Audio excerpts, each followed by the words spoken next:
Thank you everyone for coming to Mitchell Giddings Fine Arts once again to support all the wonderful arts and all the wonderful artists.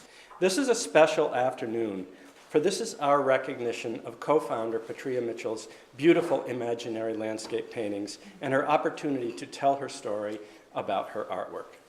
Thank you all. We are very fortunate to have this opportunity to join Petey in conversation about her work today. The paintings we see on the wall around us could be regarded as the sum total of Petey's life to date. I remember started seriously painting when I was 6. And that was really my way of keeping myself company. There weren't a lot of siblings around, and I spent most of my time in the woods and along brooks. Do you paint outside or for memory? I used to do a lot of painting outdoors. I don't anymore. I'm a studio painter and I sketch. I start with thumbnail sketches that are just starting from an abstract reality, really. They're very, very, very abstract. That's how I start, actually. They're quite abstract, and then they might become, or do, become more representational, but I would rather have it be more abstract. But anyway, I start with thumbnail sketches, always. That's what I've always done. Mm-hmm. When I'm working towards a show, I'll just make a grid of a lot of squares or rectangles, depending on or whatever orientation I might want, and just start doing lines and just see how they merge and how they intersect diagonals, and and that's how I get started.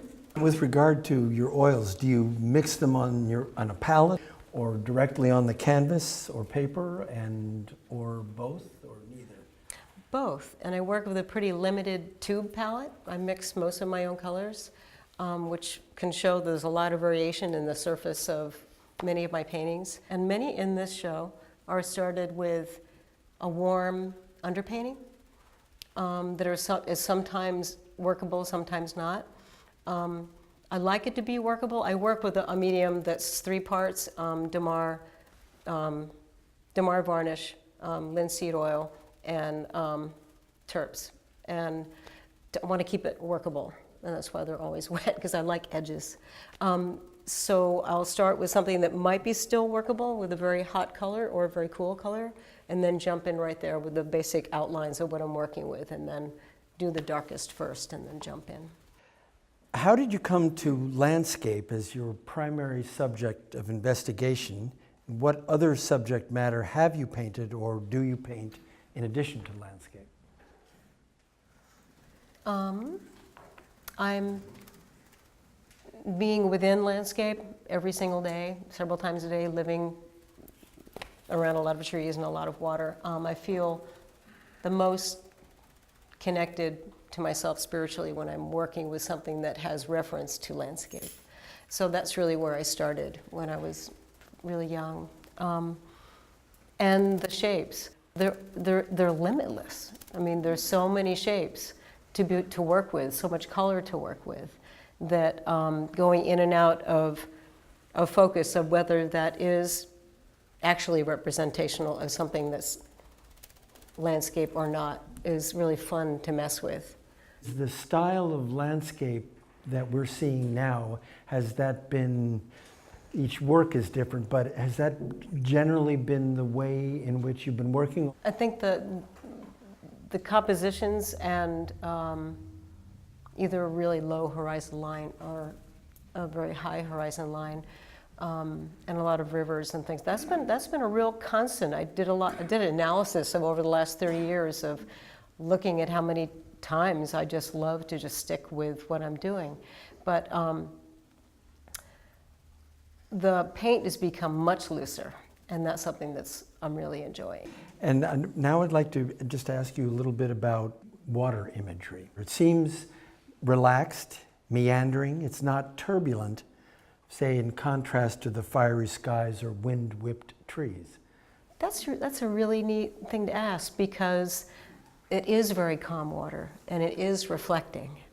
And that, I think, is showing the spiritual journey that I'm on and that everybody's on, that there's a lot of reflecting, a lot of not knowing how deep the water is, how fast it's moving, and the turbulence is up here.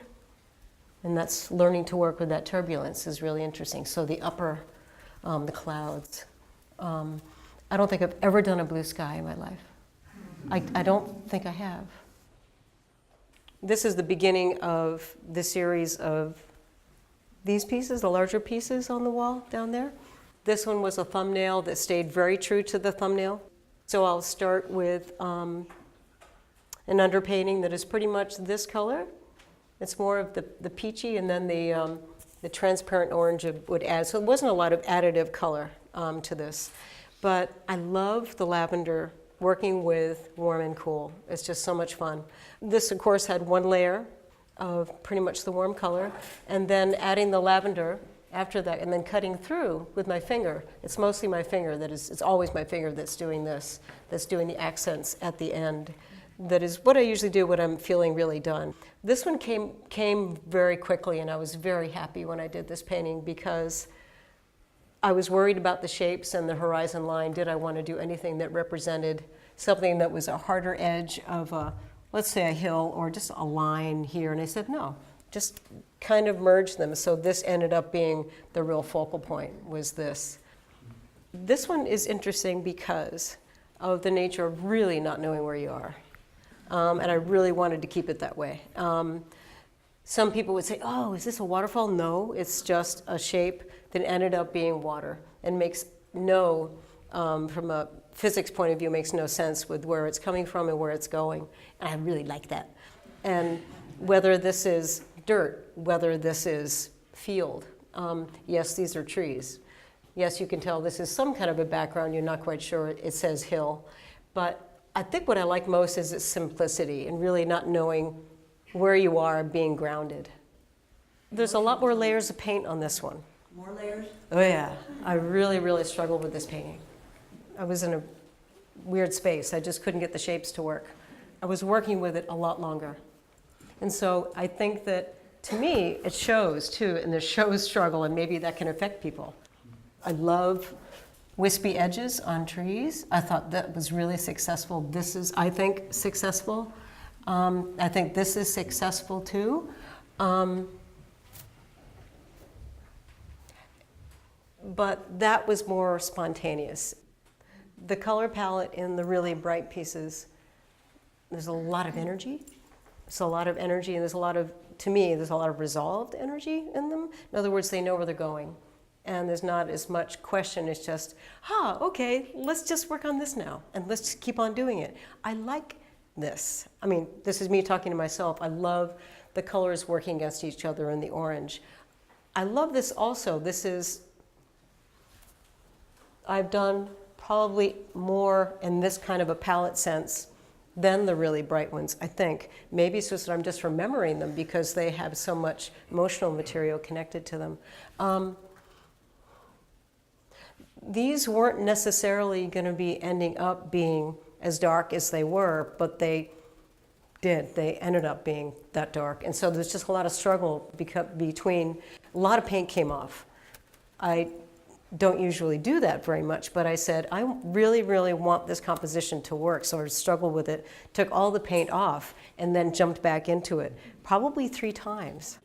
I remember that was so much the struggle, because I really do enjoy being able to feel somewhat decisive and get the paint going and have it feel resolved. So there was a lot, and in the same piece, the same thing happened. But they end up being the ones that I'm around the longest, that I'm most attached to, emotionally attached to, because there's so many layers of material and paint. Paint came off, and the paint that went back on. Has that always been your way, that you'll work through whatever thoughts you're having about a particular composition, and you'll continue to work that until you've satisfied, and then you move on to some other considerations, or you just go and... I think you're making me think about things I haven't really thought about.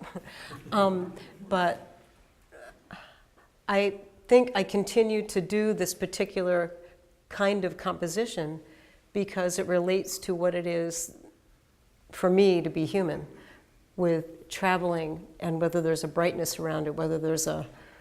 so I guess it's a container and a way for me, container's the wrong word.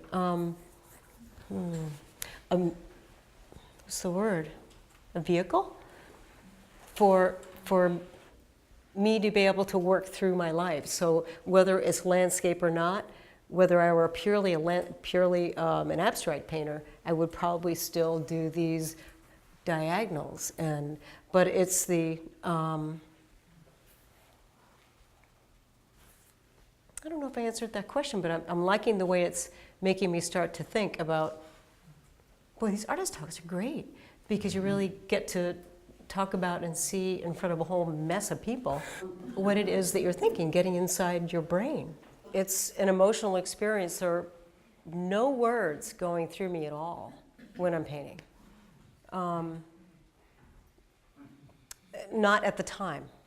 Let's say if I'm trying to figure out what color might work, I'm not saying, okay, indigo blue with cadmium orange, or I'm not doing that. I'm not thinking, oh my God, let's say the dark ones, which there was a lot of pain. There was just the feeling in one's gut, in my gut. It wasn't anything having to do with, oh my God, that experience with A, B, or C in my life created the pain that is coming out through my color choice or my compositional choice. I'm not working with words at all.